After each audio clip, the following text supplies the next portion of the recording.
Hello comic book fans, today we're talking about Ben 10 issue 2. This is part of the new Ben 10 series, and this series was also made with the DC, what they're doing with the Absolute Universe in mind when this was made, and that was a point that they made in this book. Now, one of the, I guess this is going to be a reoccurring complaint of mine is that the art itself is just not hitting for me. At least that's, in my opinion, the art is not that good. It's not coming off, just with these characters that well, in my opinion. It's one of the main things that really jump out at me when I am looking at this Ben 10 comic book from the first issue to this one. Another aspect that seems to be changed is how long Ben 10 is in the woods. And why do I make that a point, right? This entire scene from the first to second book is that, if you remember the animated series, the Ben 10 cartoon, of how that happened, he gets the watch, turns into, the heat blast first. But then after a while, he fights the alien ghost. And this, they're building upon, other aspects. First, they show us these other aliens and their reimagining of what they look like. And again, that's a big part of this story because, before the book even dropped, the first one we dropped, they showed off some of these characters, some of these new incarnations of these characters and how they look. Me personally, it's not that I have an issue with the reimagining of these characters. I just feel like that was too much of the plot point of this Ben 10 series. Ben 10 himself is still struggling through the woods, struggling with the Omnitrix.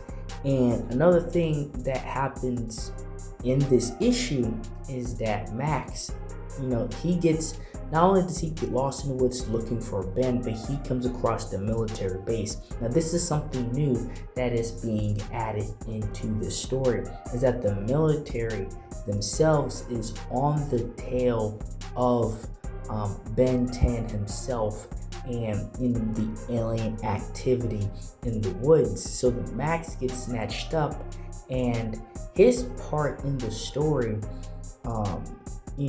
grows, I would say, early on, because they already revealed, his job, who he used to be, and he's now getting interrogated by the military.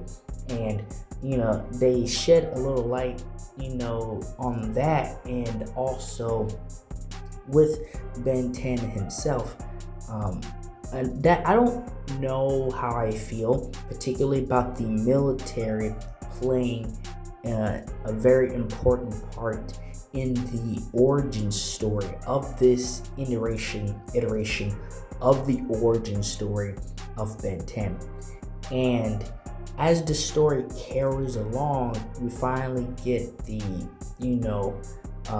will be the battle between Ben 10, his first encounter with, an enemy in this story.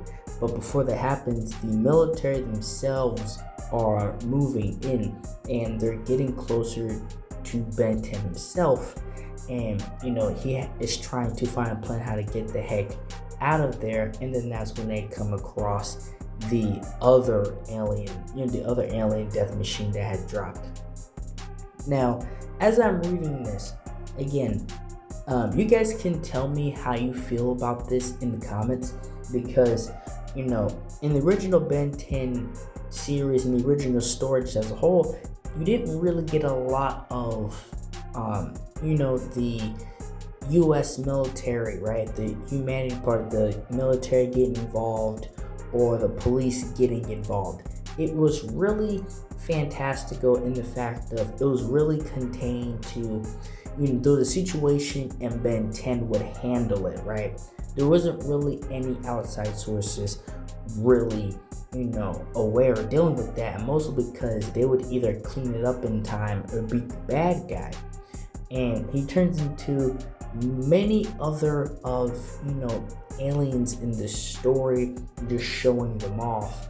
And again, I go back to the art because I feel like if the art was better, the aliens themselves, what they was trying to do, would look better. And overall, I wonder what is the direction they're going, because the Ben 10 story feels a lot more adult. It feels a lot more, structured. The fantastical part for me is getting taken out of it because it's not being contained. It's morally, you have the military, you have other outside sources getting involved in said situation.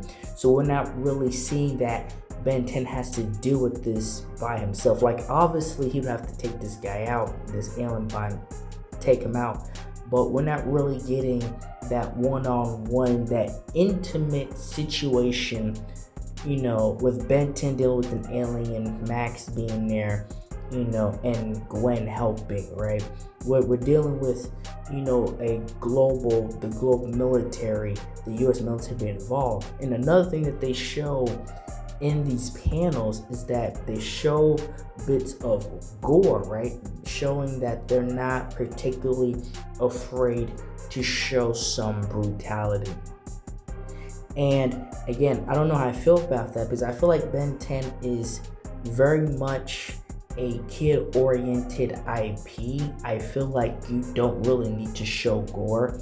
It feels like, and I hope I am wrong when I say this, it feels like they're trying to get older people into Ben 10, maybe those who do not know. They're trying to get that absolute audience in here, and I disagree with that if that's the case, because you should be using Ben 10 in his natural state to get the new age of younger audiences involved in this IP.